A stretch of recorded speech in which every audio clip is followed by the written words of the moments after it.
Verrückte Salt.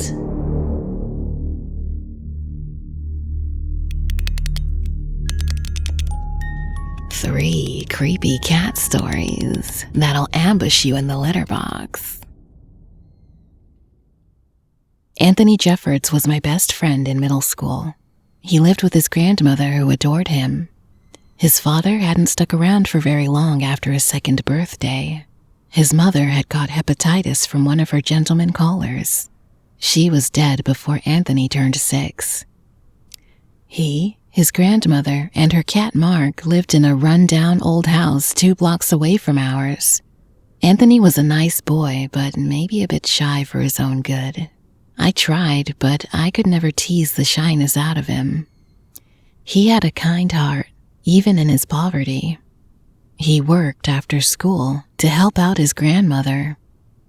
He always knew how to comfort me when the other girls were being mean, or when I was angry with my parents. He was also very handsome. I loved him. On a Wednesday in October 2000, Anthony didn't come to school. It was announced the next day that he died in a road accident. It was a hit and run, probably a drunk driver. Nobody was apprehended yet, but the police were on the lookout. Our teacher, Miss Francis, knew Anthony and I were close, so she asked me if I would go to see his grandmother. Miss Francis would come with me, of course. The shock was making it difficult to process anything, but I remember nodding numbly to her suggestion. Mrs. Jeffords tried to be strong in front of us, but I don't think I'd ever seen a more broken human being before or since. Miss Francis did the talking. I remember being very interested in the dirty polyester carpet in the living room. Mark purred softly in Mrs. Jeffords' lap, while Miss Francis offered her condolences and said how good a boy Anthony was, how responsible and kind. She was sure that she and her class would miss him dearly. Her words felt as empty as Mrs. Jeffords looked. Miss Francis was even kind enough to offer to help Miss Jeffords out with money. But she merely smiled a very sad smile and refused. As we were leaving, I finally managed to say something. We were outside. Mark was rubbing himself against me. I picked him up to drop him inside and said to Mrs. Jeffords, "I'll come and visit, I promise." She smiled at me through her tears and said, "Thank you, dear." I tried to smile back, but I'm not sure I managed. And then Miss Francis and I left. I never visited Mrs. Jeffords. The sadness was just too much to bear. I felt guilty for abandoning her. But that was nothing to what I felt when I found out that she had died. It was 2 months since that visit. They said her heart had stopped. They'd found her in the living room on the dirty polyester carpet. She'd been lying there for a month. A horrible rumor was going around.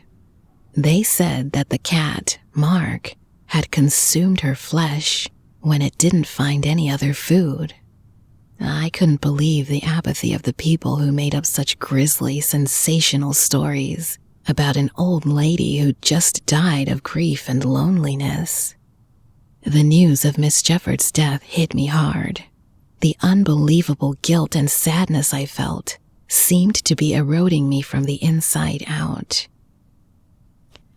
I stopped eating and sleeping well. Of course, my parents were very concerned, and they guessed it was because of Anthony's death. But really, how could I tell them of my cowardice? How could I forget that it was 30 days before anybody had noticed Mrs. Jeffords' decaying body on a dirty polyester carpet in her living room? A few days later, during a night of troubled sleep, my eyes opened and I saw something sitting on the window. Even in the dark, I recognized the silhouette. It was Mark, Mark's shining eyes were glaring at me.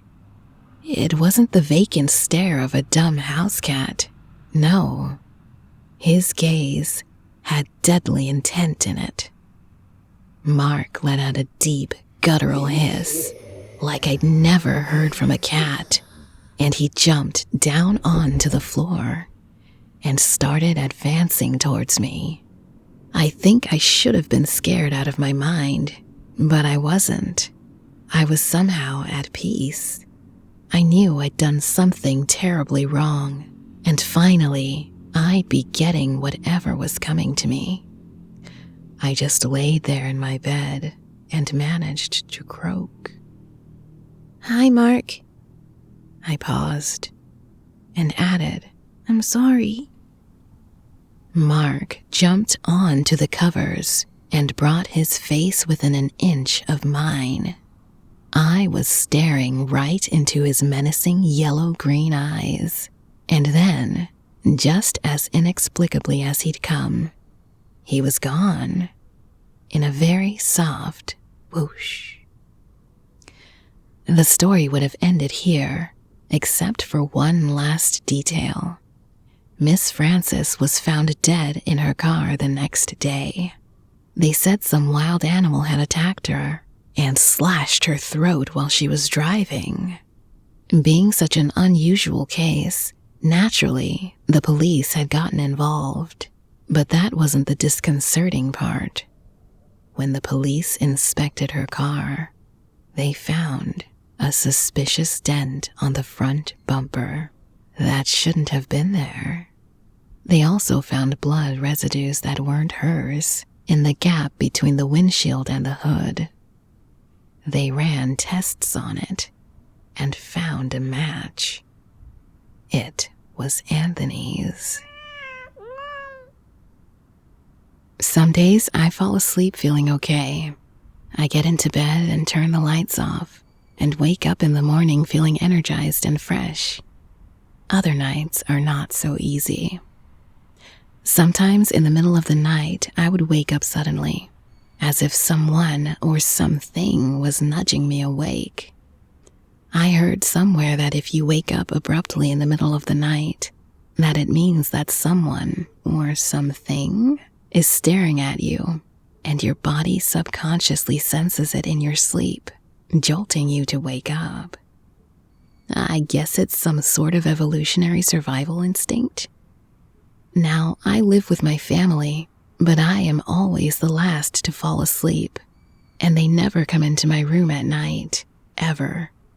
And when they do, they always leave the door open, never closed. 2 years ago, we adopted a cat, and for a year after we got our cat, it was like this darkness lifted, and it seemed easier to sleep at night. I could get up in the middle of the night to get a glass of water, and for the first time, it didn't feel like someone was watching me. Until a year later, when it started again. That feeling of dark energy hovering over me while trying to fall asleep. I sleep with the door closed, so when I get that feeling of darkness creeping up on me, I constantly look at the door to make sure it's still closed and that no one or nothing is trying to get in. My cat sleeps in different parts of the house at night. Sometimes he'll sleep at the top of the stairs, facing toward them. I like to think of it as if he were on guard, making sure no one or no thing passes. That's what it looks like to me. Sometimes he would sleep just outside of my sister's door, in the center of the doorway. He would also sleep in her room at times if she allowed him in. And lastly, he would at times sleep in the basement. And this is where things get weird. See, I am very attentive of my cat's behavior. I can tell if he's hungry, upset, playful, sad, or content just by observing him. I can sometimes even feel certain types of energies or vibes, which is why I describe this darkness in such a way. It's something that I can feel some nights, and it is heavy. My cat has a lot of energy. He wakes up at 7 a.m. every single day, and then he plays for 15 minutes, eats his breakfast, and then takes a nap. Every single day. But when he sleeps in the basement at night, it's different. Last night, he slept in the basement, and I had woken up this morning, today's Sunday, to my cat purring and cuddling next to me. I was so confused, as he was not in my room last night, but I assume my sister opened the door for him this morning, since my door was still open, and I'd heard a voice that sounded like hers, saying that he spent all night sleeping in the basement. He's been sleeping for almost 5 hours straight in my bed, which is normal for a cat, but not for him, especially at this time. See, this is the time where he's always nagging me to play, bringing me toys and meowing at me while I'm trying to read to get my attention. But today, he's exhausted. He only gets this exhausted after playtime. I can't help but wonder, was someone playing with him while we were all asleep? This is not the first time he's been this exhausted after sleeping in the basement. It has happened twice before in the past year. Some cultures say that cats keep evil spirits at bay, as the spirits fear them. Was my cat protecting us from something that was trying to harm us? A few months ago in October, the same occurrence happened. I felt this overarching darkness in my room, like there was something there, facing me beside my bookshelf on the right. I was too scared to look, so I kept my bed covers on, hoping that whatever it was would go away. Seconds after, I heard a light scratching noise on my door. I jumped, thinking it was coming from inside my room, but it wasn't. It was my cat asking to come in, which he rarely does. I quickly jumped off my bed and opened the door for him. He bolted into my room and jumped on my bed close to where I was sleeping. And guess what happened after that? He stared. His eyes were wide and were locked on one empty spot in my room, by my bookshelf. The exact same spot where I had felt that darkness. He didn't move or even blink until minutes after. I think whatever it was, my cat scared it away. I gave him a treat, and he slept next to me in my bed all night, occasionally waking up to look at the same spot. Some days I fall asleep feeling okay, and some days I don't. The days where I can feel something off, something dark. The same days where my cat scratches on my door to come into my room. I know that most people think cats are jerks, but my cat is my hero. And you may not believe me when I say I can sense things, energies or vibes maybe, a sixth sense perhaps. But my cat can sense them too, and he knows. You've strayed a while and listened. Here's a side quest. Head to the comments and share a meowery you have of a cat in your life. And be on the lookout, as I may just personally thank you in a future video. Please enjoy this last creepy cat story. Hello, Reddit. Me? I'm just a normal college graduate. My roommate was my best friend, Ashley, but she had to move out for whatever reason. So, in order to not be lonely, I got a cat. The cat was named Sally, and she absolutely adored me. I didn't buy her from a pet shop. I found her off the street. I would feed her, so she was used to me, but I could never take her in because Ashley was allergic to cats. But since she left, I got Sally in. I took her to the vet. She had worms in her insides. Thankfully, using a pill that I crushed to powder and put in her food, the worms disappeared. I cleaned her, took care of her, and she was my home cat. Sally wasn't the energetic type of cat. She was more of a sleep 14 hours a day and meow loudly if you don't feed her type. She would keep me company, cheer me up, and make me feel better in times I needed someone. But no matter how I felt, Sally was always there for me. Until last year. I came home from shopping. Sally would usually run up to me and rub on my feet as soon as she heard me step inside the room. But she wasn't there this time.